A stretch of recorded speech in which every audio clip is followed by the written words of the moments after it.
much to the organisers for inviting us, and thank you, Evangelos Kanelis, for discussing with me this topic. And the topic is Attica Bank and the transformation and growth story that it's on. And it's already been a popular topic today, and we've already heard from Eleni Vertou, a very stirring speech over lunch about the growth story of Attica Bank. And so we're looking forward to hearing even more about it from Evangelos. And so I suppose the first question is, we heard a lot of the story. We heard that you've been involved in the recapitalization, the sale of the NPEs, the merger, and creation of a plan for growth going forward. So you've been quite busy, and I know from preparing this with you that in fact that involved no beach trip for you this summer. So I think the question is, which part of it are you most proud of? What do you do you look back on with most satisfaction? Thank you, Euan, for the introduction. Apologies for my nervousness. I'm coming from a non-systemic bank, so we're not used to it. So hopefully in the future, we'll do better. I cannot single out one achievement. You've said it all.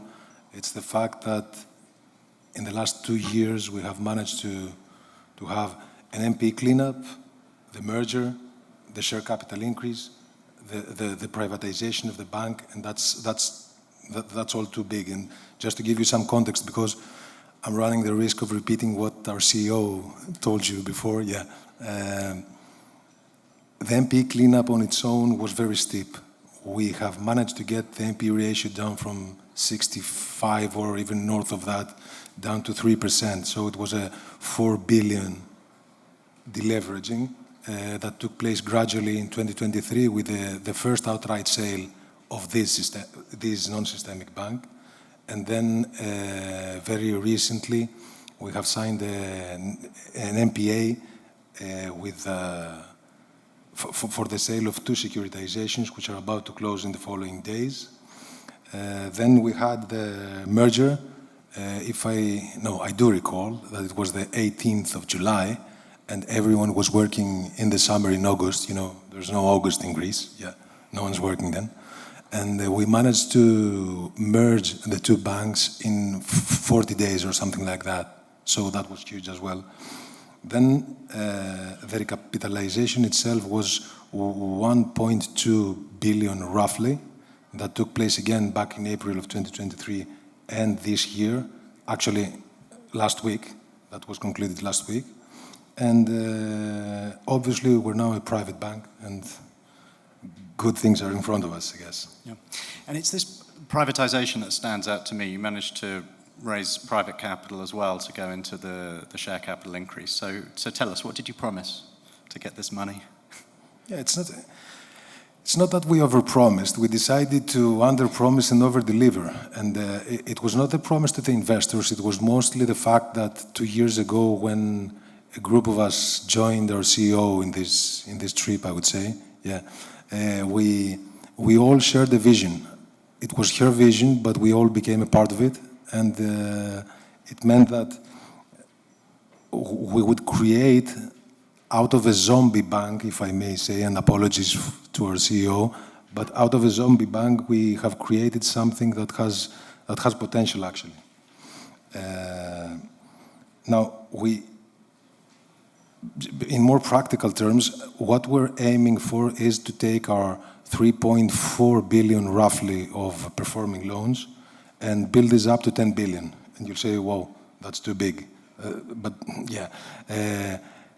Our current net credit expansion for 2024 for the 2 combined banks, that's Attica Bank and Pancreta Bank, will close roughly at 1.2 billion. This means that even though it was a hard year in the sense that we had to do a lot of things at the same time, and there was no dynamic, and there was a lot of discussion behind this going on with the bank, whether it's going to succeed or not, and we managed to get a 1.2 billion of net credit expansion. If you just do the math, you see that you easily get to the 10 billion mark in 5 years. That does not, of course, take into account any RPLs. Therefore, we still have deliberately left some wiggle room in there because we don't want to overpromise, as I just said. We want to have the optionality to select different sectors and different segments of the market, and that's what we're planning to do. Then on the deposits, again, sorry if I bored you, but starting from 6 billion, in the next 18 months, you will see that we will grow above 10 billion. And that's just simply by getting our fair market share, and that was not the case in the previous years because we had all those troubles and the problems with our capital, with our NPE ratio being gigantic, and all those issues. So if, I mean, we see that the GDP is strong, we see that there's growth. If that keeps, if that is the case in the next years, then I think that it's very much feasible. Then we do have diversification. By 2029, we want more than 20% of our income to come from other sources. And again, you've heard it from the systemic banks, which means that that's a good thing to do. We're struggling to get our bank assurance together. We're investing in asset management, in wealth management. Remember coming from HSBC, which was absorbed by Pancreta Bank a few months ago. Mm-hmm. So we're leveraging on those things as well. And finally, efficiency. Our cost-to-income ratio was horrible, at least. And we're taking this down to 30% in the next 3 to 5 years by doing very simple things. As our CEO mentioned, we're going back to very simple banking because we're too small and it's easy to grow. So in the effectiveness side, in the first 2 weeks post the merger, we have managed to renegotiate a few of the contracts that we had with our suppliers, and we managed to get 6 to 7 million less OPEX for the bank. That's a huge amount for Attica Bank. It might not impress you that much, but it is. Then again, we're planning of outsourcing our loan administration. That's another thing. We will eventually not have NPEs to service. Therefore, we have people that will become redundant and can be used in other fronts. Again, we hope that the synergies that we will achieve alongside with Pancreta will help us get there in our targets. And I guess that's it, yeah. Okay. No, it sounds like an exciting plan, and is it? Yeah. Well, it's an ambitious plan for sure, and I do want to talk a bit more about that lending growth and deposit growth as well. But because I'm a risk guy, and because we've heard a lot of a lot of stories about how big the bank's going to get, how quickly, I still want to ask, what do you think the big risks are around this transformation? First of all, let me just say that we do acknowledge that there will be risks coming from the integration and the economic cycle and everything. But in order to tackle that, we're investing in streamlining our credit process, and that partly came from the fact that we're trying to integrate our processes with Pancreta's. So that's one. Second thing is that since we will be lending in SMEs and small businesses, I mean SMEs the way we define it, so we have a segment with a lower turnover that's called SME for Attica Bank at least. Mm-hmm. So in that sense we will have bigger numbers, and therefore we need to develop our credit models and improve our analytic skills. And you're helping us on that as well, so yeah, you know. And lastly, we need to make sure that our credit approval process is not being dictated or polluted by our business plan. That's the most important thing.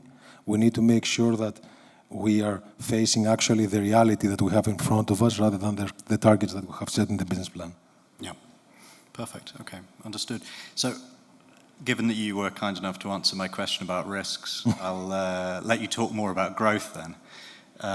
And let's talk just briefly about SMEs, because there's been a couple of mentions of SMEs this afternoon. And as I understand it, the discussion of SMEs doesn't imply that the pillar banks are failing to serve any market. I think it implies that you're detecting something and an operating model that's working for your clients. So can you tell us a bit about what's happening right now, and so how you have evidence for the fact that you're able to service these SMEs in a successful way? Yeah. No. First of all, I've said it again. We've heard it from the systemic ones. It must be true. SMEs, the way we see them, we feel that they're underserved, and that's coming out of the feedback that we get from them, and just that. So the idea is that they do value very highly the responsiveness and the bespoke treatment. I mean, you cannot maintain forever that bespoke and tailor-made service that you have against them, but we're working towards that. So we have decided very early on in this process that the wise thing to do is to keep serving them the way we do now by reallocating resources to the front end rather than to the back office operations and loan admin and everything. And that's why I told you before that it's not only OPEX and cost reduction, but it's the fact that we're gonna swift people and, literally swift them and take them from the back office to the front office in order to create value for the bank, to create money, to make money for us. That's one. So I think that this is highly valued from the SMEs. And then we do have deposits. I mean, we need to fund it somehow. So we do have the deposit front on the other side. The previous years we had to overpay in order to maintain deposits because the problem with banks closing, it's not capital, it's always funding. Now, we needed to overpay them, so we still believe that we will be more competitive by at least 10 basis points compared to the market. How are we going to fund this? The deposit mix that we had in August, for example, it was something like 75 to 25 term versus sight deposits. Right after the merge, and because Pancreta Bank had a better mix, we landed at 65 to 35 or something like that. This is still very high, and it should be the other way around.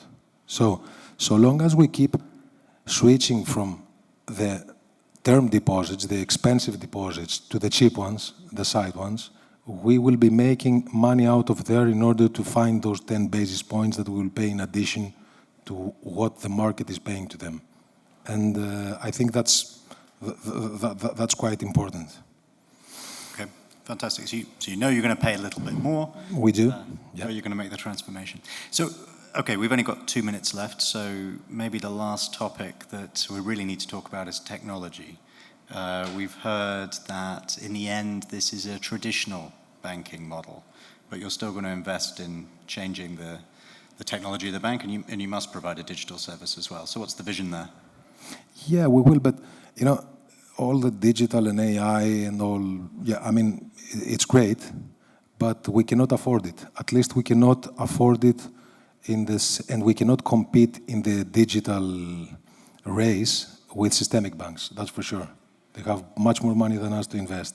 So when we think of digital, we just believe that we need to make sure that they have the very basic stuff that they need to do from the comfort of their couch or their office for the SBs and the SMEs. So we'll take digital up to a point that we can afford it.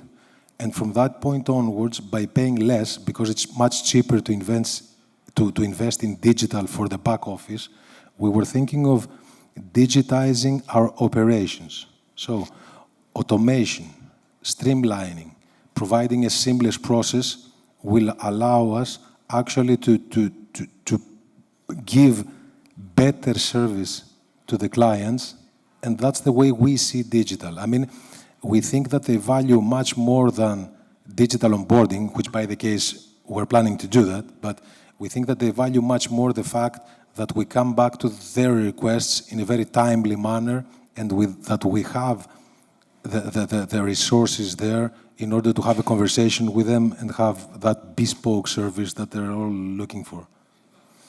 Sounds very pragmatic, and we're on time, so... Great. Thank you very much. Thank you everyone.